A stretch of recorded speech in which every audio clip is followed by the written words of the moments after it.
Hey man, I'm Jay and I never wanted to have to spend hours studying.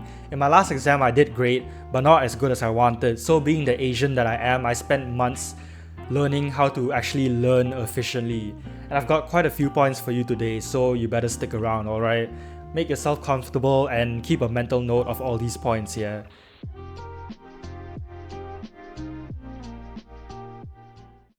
Before even starting to study a chapter, you want to have a good grasp of the topic. You want a good skeleton understanding of the topic before you actually dive deeper into it. And you don't get this by flipping textbook pages or anything like that. What you want to do is go to the content page to know what they'll actually talk about in the topic.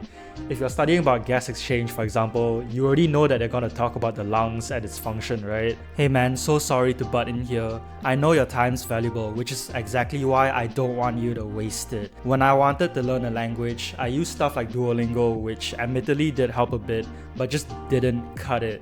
You know, I only take sponsors from brands which I genuinely find helpful, like italki. I have been sponsored by them once before, but that's because I only partner with actually helpful brands, okay? I'll quit the yapping, here's what you get. A language learning platform that offers personalized one-to-one lessons with native teachers who actually improve your speaking and listening. You know the 80-20 rule, right? Where less than 20% of the vocabulary, for example, is used more than 80% of the time, and these teachers know that 20%. Here's how the website looks like.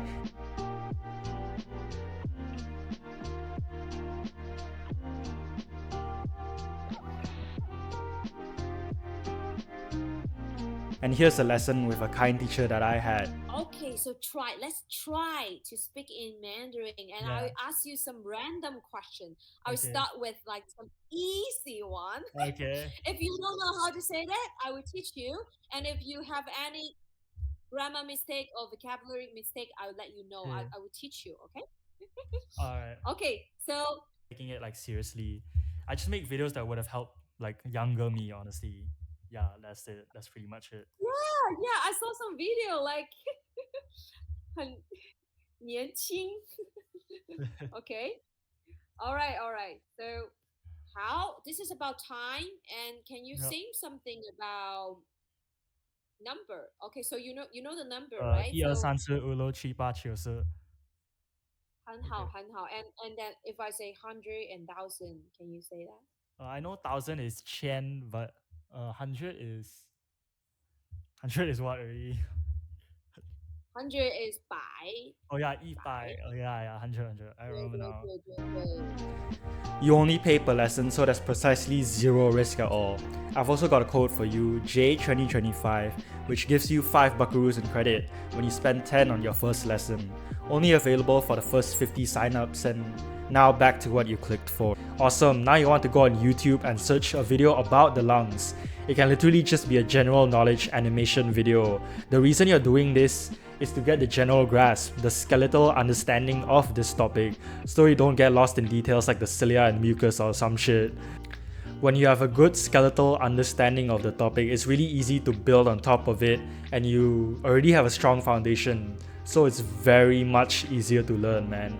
And this second tip goes really deep, but it's to build associations.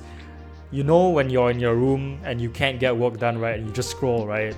But when you're in school, even if your friend is making weird ass sounds next to you, you're still able to study and focus.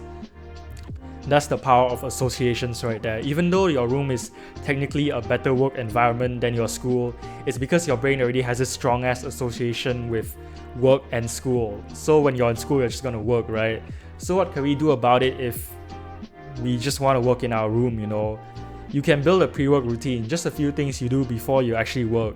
It can be as simple as like opening a certain tab or taking a deep breath before you work, you know, just something that your brain can associate with working. But for me, the association between YouTube stuff and my room is really too big.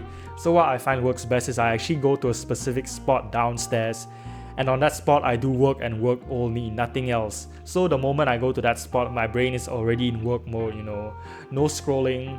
I work at a dining table.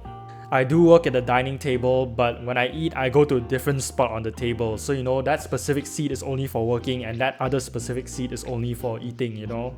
The third tip is honestly just straight up common sense, but it's that nobody's perfect, neither me or you. So when you go into a class or trying to dive into a topic, right, stop trying to get every single detail and get everything right on the first try.